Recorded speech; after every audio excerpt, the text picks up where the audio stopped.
بسم اللہ الرحمن الرحیم۔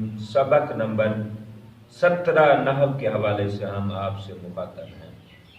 وجمع التکسیر کالمؤنث الغیر الحقیقی، کہتے ہیں کہ جب فاعل جمع مکسر ہو، مؤنث غیر حقیقی ہو، تو اس وقت تقول قام الرجال، تو کہے قام الرجال، یعنی وَإِن شِئْتَ قُلْتَ قَامَتِ الرِّجَالُ وَالرِّجَالُ قَامَتْ وَيَجُوزُ فِيهِ الرِّجَالُ قَامُوا، یعنی جب مؤنث غیر حقیقی ہوگا نا، جمع مکسر ہوگا فاعل، تو کہتے ہیں تجھے اختیار ہے، اگر تو مذکر لے آئے فعل تب بھی تیرا اختیار ہے، اگر مؤنث لے آئے تب بھی تیرا اختیار ہے، اگر جمع لے آئے تب بھی تیرا اختیار ہے۔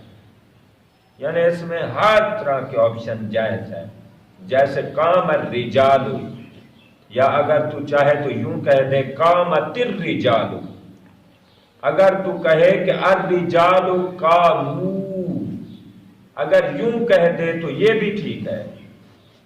اور بعض صورتوں میں کہتے ہیں فاعل کو مقدم کرنا مفعول پر واجب ہوتا ہے، فاعل کو مفعول پر مقدم کرنا واجب ہوتا ہے۔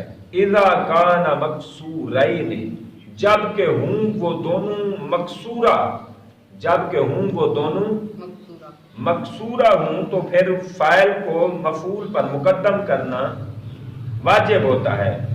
وخفت اللبس، جب کہ التباس کا خوف ہو، جب کہ التباس کا خوف ہو، کہ اب دیکھیں فاعل اور مفعول دونوں ایک جیسے آ جائیں، کیا آ جائیں؟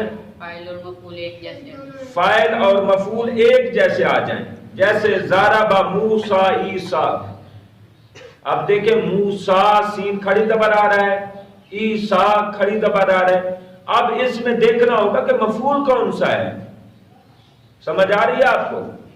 اب اس میں آپ نے دیکھنا ہوگا کہ مفعول کون سا ہے، کیونکہ دونوں تو ایک جیسے ہیں۔ ضرب موسیٰ عیسیٰ، تو کہتے ہیں کہ پھر فاعل کو اس صورت میں مقدم کرنا واجب ہوتا ہے، یعنی ہم نے فاعل کس کو بنانا ہے؟ جو فعل کے ساتھ ہوگا، جو آگے ہوگا اس کو مفعول بنا لیں گے، سمجھ رہے ہو؟ جب التباس کا خوف ہو جائے، یعنی وہ ایک جیسے مل جائیں، ضرب موسیٰ عیسیٰ، اب نہ کسی پہ وہ لفظی پیش ہے نہ لفظی زبر ہے، اب آپ کیسے فاعل بنائیں گے، کیسے مفعول بنائیں گے؟ لہذا کہتے ہیں کہ جب التباس کا خوف ہو تو پھر کیا ہوتا ہے؟ فاعل کو مقدم کرنا واجب ہوتا ہے، اور جب التباس کا خوف نہ ہو، سمجھائے؟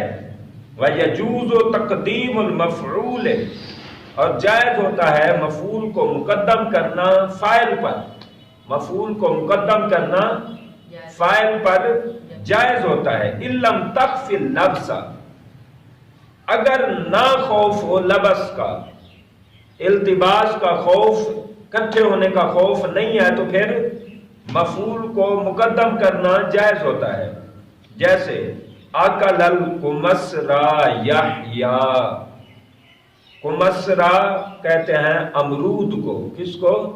امرود کو۔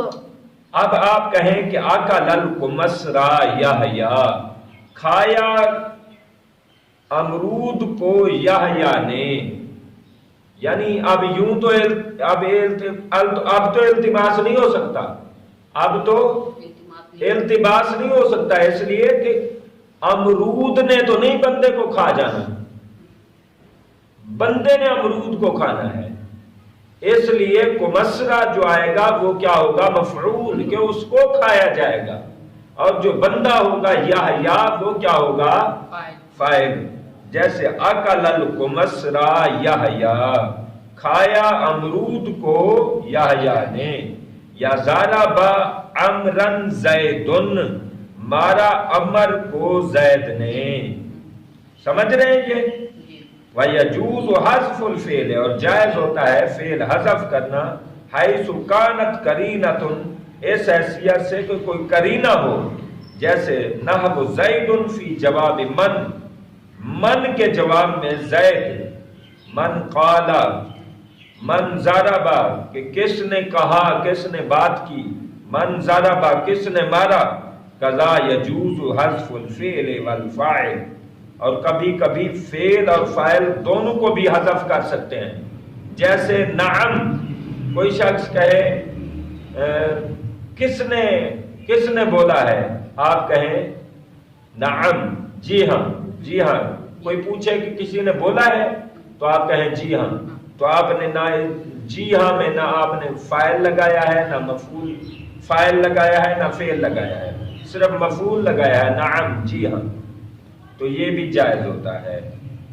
اور کبھی کبھی فاعل کو حذف کر دیا جاتا ہے اور قائم مقام اس کے مفعول کو لگایا جاتا ہے، جبکہ ہو فعل مجہول، جبکہ ہو فعل مجہول، جس کو آپ کیا کہتے ہیں، نائب فاعل، جس کو آپ کیا کہتے ہیں، نائب فاعل. جیسے ضرب زیدن، زید مارا گیا. اب جس نے مار کھائی ہے وہ فاعل ہے، زیدن کیا ہے، فاعل. فاعل کی جگہ ہے مفعول کیونکہ مار اس کو لگی ہے، لیکن فاعل کی جگہ ہے، اس لیے ہم اس کو کیا کہہ دیں گے، نائب فاعل. فاعل کی جگہ پہ ہے تو ہم اس کو نائب فاعل. نائب